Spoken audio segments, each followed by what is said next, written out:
Hey everybody, welcome to Junk Food and You. This is the podcast where I just sort of talk about anything that comes to my mind, anything sort of junk food and candy and whatever related that comes to my mind. And today I'm going to talk about candy as currency. There's an odd thing that happens in some places around the world, and this comes to a point.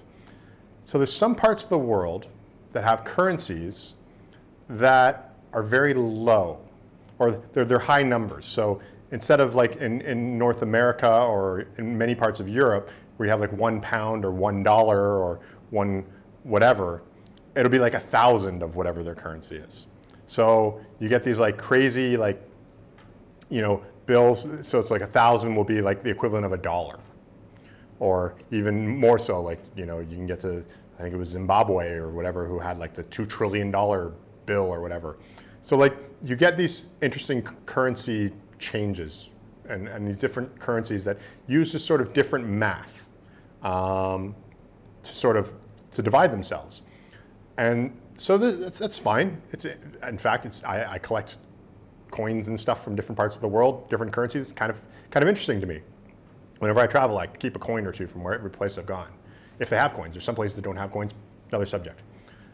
But the thing about some of these countries is some of them have so you'll have 1,000 of something as sort of your average dollar, but sometimes when you buy something, you'll expect to get like 50 of their things back. And the 50 coins or notes are really rare, actually. Like when it gets to such a low value, it isn't worth the government really printing many of the bills. You might find some old ones, and occasionally you come across them. And those are the ones I like to keep, are the really low denominations of like countries that have normally high numbers for their things. So it's like a fraction of a penny. And I think those are kind of cool. But often stores don't have a lot of these small bills on hand because they just don't print that many at the bank, and it's not really worth their effort. So sometimes you go shopping and you get something and they owe you 50 of these things that are like normally 1,000 for $1, and they don't have any of the bills. And it's not uncommon in a lot of countries for you to then be given a little candy. So I've got a picture of one of those candies that I actually received. And so you'll actually get like a little fruity candy, a little mint, just a little sort of, I think, back in the old days we used to call penny candy, or like, sort of single serving, restaurant mint size candies packages. But you'll just get one of those instead of your, fraction of a cent. And the bookkeeper in me, I'll be honest, I'm not much of a bookkeeper, but Allison likes to keep track of our books. I imagine it's a little frustrating because, what's it worth? Like you're booking, your money goes off by fractions of a cent, but it's still like frustrating for anybody who's an accountant out there because you get a candy instead of your actual change. If you don't like candy, maybe that's kind of a ripoff because you're like, well, I deserve this, 2 cents. And instead I got a candy I don't want to eat. Or I don't like the flavor of, or whatever. So I can understand some people getting frustrated with it, but I think it's kind of cute and kind of fun and kind of neat and kind of an interesting way to solve that problem. The other question that comes to mind, I've discussed this with my friends sometimes, and this is a great question. So say you go to a store and you buy yourself a bottle of soda that you like. And say you go there 3 times a week. You're like, I like the soda, yum, yum, yum, soda. I'm going to spend this. But every time, they never have that small denomination, but the price of this thing equals, every time I get a little candy with my thing instead for change. So what if you didn't eat that candy? What if the assumption, I'm sure the stores are like, they walk outside, they eat the candy, they're happy. But what if you didn't eat that candy? What if you put it in a jar?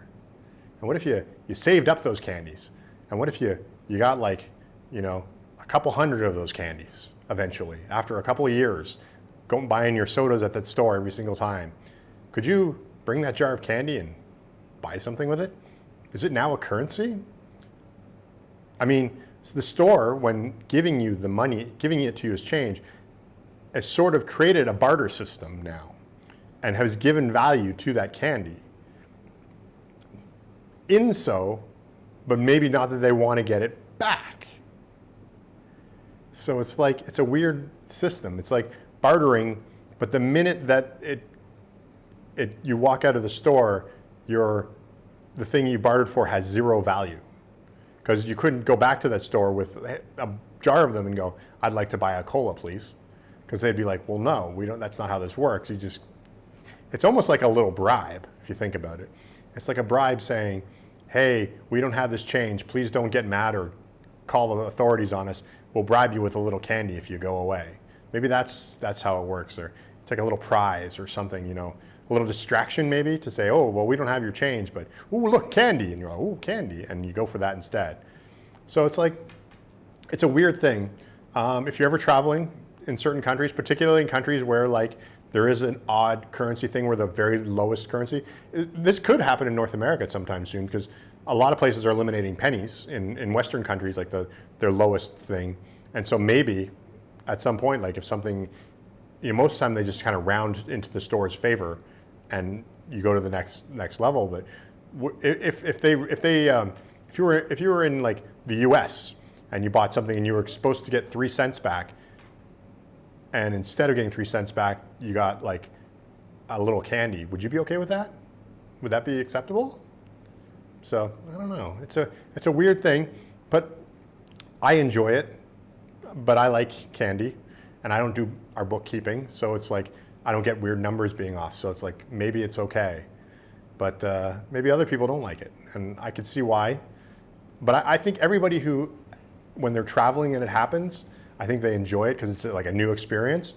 But I feel like if it happened to you every day, all day, and you just amass these candies that you didn't want to eat, and you ended up eventually losing an actual amount of money, you might get frustrated with it.